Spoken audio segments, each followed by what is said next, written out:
An all-time high is firmly in sight for the S&P 500 as the Santa Claus rally rolls on to close out this year. Let's take a beat. Brad and I look at some stocks that are currently at 52-week highs as we speak. One of my all-time favorites, Costco, formerly Company of the Year. We've got Chipotle on here and Lululemon. And Brad, we at Yahoo Finance just launched a new tool for the Yahoo Finance community. It's called Yahoo Finance Compare. And I'm on this Compare page right now on our homepage, and I'm looking at the price ratio section. Yeah. And you really ultimately inspired this for me because you were talking about P ratios earlier in the show. The P ratio on Lululemon, 36 times. Ford, that is. Costco, 43 times. Chipotle, 43 times. And we're talking about markets at record highs. And this is reflected in some of these companies.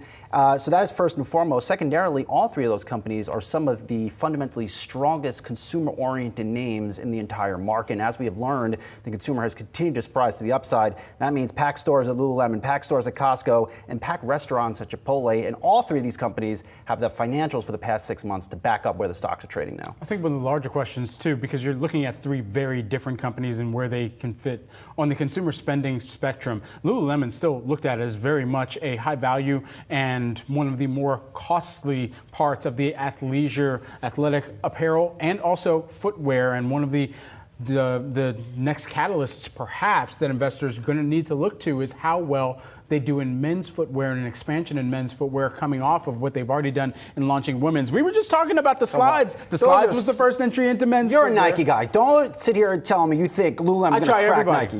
I try everybody. I'm not saying they're going to track them down. That's why I just have to do the follow. I just want to hear that. Okay. That's it. That's all I want to hear. I mean, look, it's going to be difficult to track down the most successful brand that the swoosh has been. There we go. We got Brad Jack. And athletic apparel category okay, all right. in the world here. So you think about that, but you think about what Lululemon's going to need to do. They're going to have to get it right on footwear. They're going to have to get it right on price point as well at a time where consumers are going to increasingly push back on some of those prices, regardless of how much they might be willing to spend into a luxury component like that. Also on the Chipotle side, you're going to be looking at, of course, the guacamole attachment rate to see if they're trading out of the guacamole. And then lastly here, I'll hit Costco. That's where the consumer might, and the catalyst here for the consumer at Costco is buying in bulk, looking for deals, being more cost value conscious here. And that's something that could benefit them. All right, two quick shout outs. I'm realizing as you're talking about Lululemon, I spent about close to $800 there this past Christmas. A lot of gifts, lots of just stuff, but it was high quality stuff. And then lastly, Chipotle, I would watch out this. For mid-2024,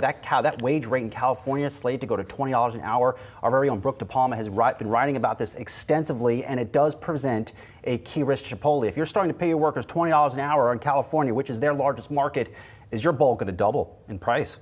You've got people in the Slack channel right now asking you what you spent $800 on at Lululemon. It could add up. It actually does. You buy 8 hoodies. I'll defend you on this one. You get 8 hoodies for 8 special friends and family members. Correct. Then, hey, they're going to feel great. And, hey, your wallet is going to take an $800 hit. Where they get you is the T-shirts. So the T-shirts, you're thinking, I'm going to pick one up off the shelf. They look affordable, but they're really like $68, $70. After tax, $75? You pick up 3 of them, and suddenly you're looking at an $800 tab. Adds up quick.